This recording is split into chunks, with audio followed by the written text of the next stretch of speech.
ഇപ്പോൾ പുഞ്ചിരിമറ്റത്ത് ഞങ്ങളുടെ പ്രതിനിധി ദീപക് മോഹൻ എത്തിച്ചേർന്നിട്ടുണ്ട്. അവിടെ ഗുരുതരമായ സാഹചര്യമാണെന്നാണ് ദീപക് മോഹൻ പറയുന്നത്. ട്രീ വാലി റിസോർട്ടിലുള്ളവരെ ഇപ്പോൾ മദ്രസയിലേക്ക് മാറ്റുന്നു എന്ന ഏറ്റവും പുതിയ വിവരം കൂടി ദീപക് മോഹൻ നൽകുന്നു. അവിടെ നിരവധി പേർ കുടുങ്ങിക്കിടക്കുന്നുണ്ടായിരുന്നു. അവരുടെ ബന്ധുക്കൾ ഉൾപ്പെടെ വിളിക്കുന്നുണ്ടായിരുന്നു. അവർക്കൊരു ആശ്വാസകരമായ വിവരം, ട്രീ വാലി റിസോർട്ടിൽ കുടുങ്ങിക്കിടന്നവരെ ഇപ്പോൾ മദ്രസയിലേക്ക് മാറ്റുകയാണ്. ഈ മലപ്പുറത്തു നിന്നുള്ള പോലീസ് ഉദ്യോഗസ്ഥരടങ്ങുന്ന ദൗത്യ സംഘം എത്തിക്കൊണ്ട് ട്രീ വാലി റിസോർട്ടിലുള്ളവരെ സമീപത്തുള്ള മദ്രസയിൽ മാറ്റുകയാണ്. അവരെ സുരക്ഷിതമായൊരു സ്ഥലത്തേക്ക് മാറ്റുന്നു എന്നുള്ളതാണ്. മദ്രസയിൽ നിന്നും ഇനി പുറത്തെത്തിക്കുക എന്നുള്ള ശ്രമകരമായ ദൗത്യമുണ്ട്.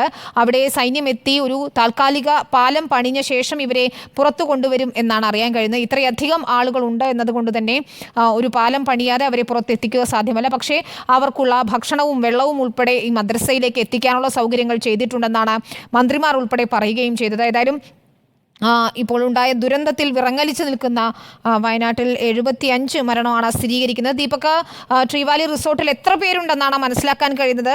അവരെല്ലാവരെയും മദ്രസയിലേക്ക് മാറ്റാൻ കഴിഞ്ഞിട്ടുണ്ടോ? ഇതിൽ പെട്ടെന്ന് വൈദ്യസഹായം വേണ്ടുന്ന ആരെങ്കിലും ഉണ്ടോ? അവർക്ക് അത് ഉറപ്പുവരുത്താനാകുമോ? പുറത്തേക്ക് കൊണ്ടുവരാനാകുമോ? ഫസ്റ്റ് എയ്ഡ് നൽകാനായിട്ടുണ്ടോ ഇവർക്കൊക്കെ? വിനീത, ഇപ്പോൾ നിലവിൽ ഈ മുണ്ടക്കയിലുള്ള മദ്രസയിലേക്കാണ് ട്രീ വാലി റിസോർട്ടിൽ നിന്നുള്ള ആളുകളെ മാറ്റുന്നത്. അവിടെ നിന്നുള്ള ഇവിടെ നിരവധി വീടുകൾ മണ്ണിനടിയിൽ തന്നെയാണ്. മാത്രമല്ല ഈ മദ്രസയിലും ആളുകളുണ്ട്. അവർ പ്രധാനമായും ഉന്നയിക്കുന്ന ഒരു ആവശ്യം, അവർക്ക് അത്യാവശ്യത്തിനുള്ള മരുന്നുകളോ ഭക്ഷണമോ ഒന്നും തന്നെയില്ല. പരിക്കേറ്റ നിരവധി ആളുകളുണ്ട്. അതിൽ ഗുരുതരമായി പരിക്കേറ്റ ആളുകളെ ഇപ്പോൾ ഈ SOGയും അതുപോലെ തന്നെ NDRFും ഫയർഫോഴ്സും ചേർന്ന് ഇവിടെ നിന്ന് പുറത്തേക്ക് മാറ്റുന്നുണ്ട്. ചെറിയ രീതിയിലുള്ള പരിക്കേറ്റ ആളുകൾ ഇവിടെ തന്നെയുണ്ട്. പക്ഷേ ഇത്തരത്തിലുള്ള മരുന്നോ മറ്റ് ഭക്ഷണ സാധനങ്ങളോ ഉള്ള സഹായം ഒന്നും തന്നെ ഇവർക്ക് ഇവിടെ കിട്ടിയിട്ടില്ല. അത് എത്തിച്ചു കൊടുക്കണമെന്നാണ് ഇവിടുത്തെ പ്രദേശവാസികളുടെ ഒരു ആവശ്യം. നമ്മൾ നിൽക്കുന്ന പ്രദേശത്തിന് സമീപത്തുള്ള 2 വീടുകളിൽ ഒരു വീട്ടിൽ 4 പേർ ഉണ്ട്. ആ 4 പേർ ഇപ്പോൾ കുടുങ്ങിക്കിടക്കുകയാണ്. ആ വീട് നിശേഷം തകർന്ന വീടിനകത്ത് കുടുങ്ങിക്കിടക്കുന്ന ആളുകളെ പുറത്തേക്ക് എത്തിക്കാനുള്ള ശ്രമങ്ങൾ ഇപ്പോൾ ഈ റിസോർട്ടിന് താഴെയുള്ള വീടാണോ ദീപക്? ഈ റിസോർട്ടിന് താഴെയുള്ള വീടാണോ? അതായത് ഈ റിസോർട്ട് എന്ന് പറയുന്നത് ഈ മുണ്ടക്കൈ മദ്രസയുടെ തൊട്ടടുത്ത് തേയിലത്തോട്ടത്തിന് മുകളിൽ ഒരു കുന്നിൻ മുകളിലാണ് ഈ ട്രീ വാലി റിസോർട്ട് എന്ന് പറയുന്നത്.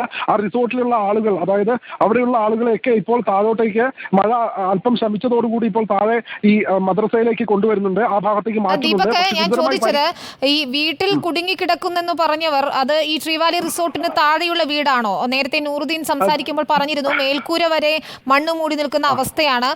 സുദേവൻ എന്ന് പറയുന്ന ആളുടെ വീടാണോ അത്? ഈ ട്രീ വാലി റിസോർട്ടിനോട് ചേർന്നുള്ള തേയിലത്തോട്ടത്തിനോട് ചേർന്ന് അതിന് തൊട്ട് താഴെയായി 3 വാർപ്പ് വീടുകളുണ്ട്. ഈ വീടുകൾ ഒന്നും തന്നെ വലിയ കേടുപാടുകൾ സംഭവിച്ചിട്ടില്ല. 3 വീടുകൾക്ക് സമീപമുള്ള മറ്റ് 2-3 വീടുകളും പറയത്തക്ക കേടുപാടുകളൊന്നുമില്ല. പക്ഷെ അതിനോട് ചേർന്നിട്ട് ഒരു ഷീറ്റിട്ട ഒരു ആസ്പെറ്റോസ് ഉള്ള ഒരു വീടുണ്ട്. ആ വീട് നിശേഷം തകർന്ന് മേൽക്കൂര മാത്രമേ ഉള്ളൂ. അതിന് അടുത്ത് മറ്റൊരു വീടുമുണ്ട്, ഷീറ്റിട്ട വീട്. ആ വീടും 2 വീടുകളാണ് ഇവിടെ തകർന്നിരിക്കുന്നത്. അതിൽ ഒരു വീട്ടിൽ 4 പേർ കുടുങ്ങിക്കിടക്കുന്നു എന്നാണ് ഇവിടുത്തെ ഒരു പ്രദേശവാസി പറഞ്ഞത്. അവരെ പുറത്തെടുക്കാനുള്ള ശ്രമങ്ങൾ ഇപ്പോൾ നടത്തുന്നത്. തൊട്ടടുത്ത വീട്ടിൽ മറ്റ് 2 ആളുകൾ കൂടി ഉണ്ട് എന്നാണ് അറിഞ്ഞത്. ഏതായാലും ഈ മദ്രസയിൽ ഇപ്പോൾ ഇവിടുത്തെ പ്രദേശവാസികൾ, അതായത് ട്രീ വാലി റിസോർട്ടിൽ ഉണ്ടായിരുന്ന ആളുകൾ മഴ അല്പം ശമിച്ചതോടുകൂടി ഇപ്പോൾ ഈ മദ്രസയിലേക്ക് ഇങ്ങോട്ടേക്ക് മാറ്റുന്നുണ്ട്. ഗുരുതരമായി പരിക്കേറ്റ ആളുകൾ ഇവിടുന്ന് മാറ്റുന്നു. ഒപ്പം 3 ആളുകളാണ് ഇപ്പോൾ 3 മൃതദേഹങ്ങൾ ഇപ്പോൾ ഈ മദ്രസയിലാണ് സൂക്ഷിച്ചിട്ടുള്ളത്. വളരെ ഹൃദയഭേദകമായ ഒരു ദൃശ്യം തന്നെയാണ് നമുക്ക് ഇവിടെ നിന്ന് കാണാൻ പറ്റുന്നത്. ശരി, ദീപക് മോഹൻ അവിടെ തുടരുന്നുണ്ട്. ഇപ്പോൾ ട്രീ വാലി റിസോർട്ടിൽ നിന്നും ആളുകളെ ഇങ്ങോട്ട് മദ്രസയിലേക്ക് മാറ്റുകയാണെന്നാണ് ദീപക് മോഹൻ പറയുന്നത്.